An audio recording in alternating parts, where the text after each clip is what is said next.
Nadreen ख़बर शामिल कंदा खानपुर महर में अब्दुल वहीद गडानी की रिपोर्ट मुताबिक कोटकी के सीडा डायरेक्टर जी ऑफिस की गेट 12 बम्बली माइनर मुबारकपुर माइनर के आबादगारन पारा सीडा डायरेक्टर खुर्शीद खोखर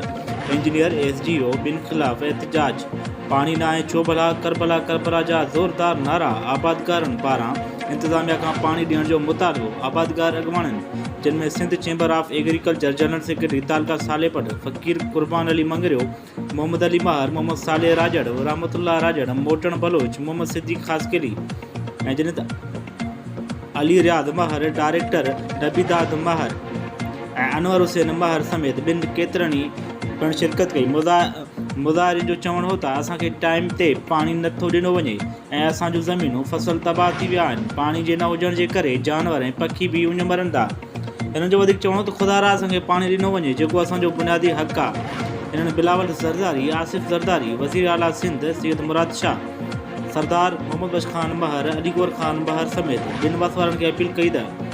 असांजे बचनि ते रहम कयो वञे असांखे पाणी पहुचायो वञे।